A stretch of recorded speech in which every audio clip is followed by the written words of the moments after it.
Hi అండి. India వచ్చినప్పటి నుంచి రోజు ఏదో ఒక పని మీద ఈ ఎండలో తిరగడమే సరిపోతుందనమాట.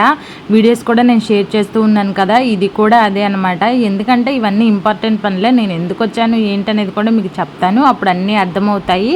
ఇంక ఇక్కడికి వచ్చేసి ఇక్కడ నాకు కొంచెం పని ఉంది. ఆ పని అయితే వాళ్ళు చూసుకుంటూ ఉన్నారు నేను చెప్పింది. ఇంకా మేము ఏం చేయాలో ఏమో తెలియక అక్కడ బీపీ ఎలా చూడాలి ఏంటి అని చెప్పి వాళ్ళని అడుగుతూ, ఇక్కడ మన ఊరిలోనే కాబట్టి సరదాగా మనకి అందరు తెలిసే ఉంటారు కదా, అందుకని చెప్పి మాట్లాడుకుంటూ మేము అలా టైంపాస్ అయితే చేసాం. అక్కడ పని అయిపోయిన తర్వాత మళ్ళీ అక్కడి నుంచి మళ్ళీ కాకర్లు అయితే వచ్చామన్నమాట. కాకర్లో కూడా పని ఉంది, దానికి సంబంధించిందే, దాని కంటిన్యూషన్ అనమాట.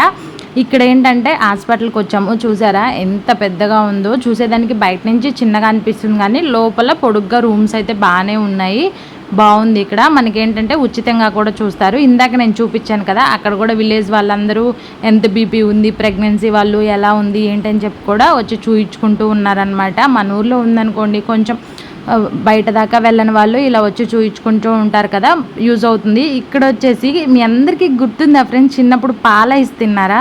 గీతా ఐస్ అనమాట. నాకు చాలా ఇష్టం. ఇప్పుడు మళ్ళీ ఈ రోజైతే తింటున్నాను, అందుకే మీతో కూడా షేర్ చేస్తున్నాను.